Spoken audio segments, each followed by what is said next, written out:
Mayroon tayo dito 10 pirasong ulo ng bangus. Nabili ko lang guys sa halagang 50 pesos. Nakatipid na naman. Nalinisan ko na pala guys. Tinanggal ko na yung hasang. Tapos yung mga natitirang dugo na nakumakapit dyan sa mismong ulo guys. Tinanggal ko na rin para hindi malansa. Tapos hugasan na rin natin yung talong saka okra. Tapos may dalawang green na sili din pala yan guys. Tapos maghiwa na tayo ng bawang. Ganyang kadami. 2 pirasong sibuyas pala ang ginamit ko guys. Yung maliliit lang. Tapos yung luya naman ganyang kalaki lang guys. Hiniwa ko lang ng manipis na pahaba guys. Yung ulo ng bangus ilipat lang natin sa kawali. Ikamada natin ng maigi to guys para pantay din ang pagkaluto. Tapos ilagay na natin yung lahat ng mga lamas. Ikalat lang natin sa ulo ng bangus green na sili, pangpalasa, asin, tapos paminta, syempre bitchin para sumarap. Maglagay din tayong kaunting asukal, tapos suka saka toyo, kaunting tubig guys maglagay din tayo. Tapos pakukuluan natin to sa loob ng 20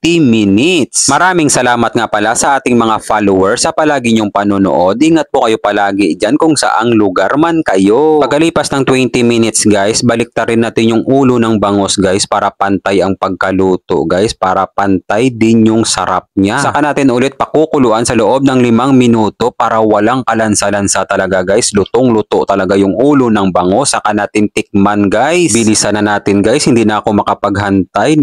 Kampiyon ang lasa guys. Napakalasa talaga kapag purong-purong ulo lang ng bangus ang ipapaksiw mo. Tapos ilagay na natin yung talong saka okra. Pakukuluan lang natin ulit sa loob ng 5 minuto. Sa lahat na niluluto kong paksiw guys, ito yung pinakamasarap. Ayan na guys, pagalipas ng 5 minuto, luto na yung inadobong paksiw na ulo ng bangus. Sa sobrang sarap niyan guys, 1 hektaryang kanin talaga ang mauubos mo. Maraming salamat nga pala sa ating mga kababayang OFW sa palagi nyong panonood. Ingat po kayo palagi dyan kung saang bansa man kayo at isasama ko kayo palagi sa mga panalangin ko. God, maraming salamat po sa biyaya na binibigay mo sa araw-araw. I-bless nyo po yung food na magiging silbing lakas sa katawan namin. Amen. Kain tayo guys. Kain Pinas. First bite guys para sa inyong lahat. Talong muna. Naku, napakalasa guys. Sumiksik na yung lasa ng ulo ng bangus sa mismong talong. The moment of truth, ulo na ng bangus guys ang ating kakainin. Ayan, inuna ko muna kinain yung pinakalaman. Naku, napakalasa guys. Kahit ulo lang ng bangus to guys, marami pa siyang laman guys. Yung katawan pala yan guys. Hindi ko alam kung anong ginawa nila guys, kasi yung nabili ko niyan, ulo lang talaga. Yung mismong ulo guys, may mga natitira pang laman. Tapos atay din guys, mayroon din siya. Ayan, kung nakikita nyo, marami pa talagang laman. Sulit pa guys sa halagang 50 pesos, 10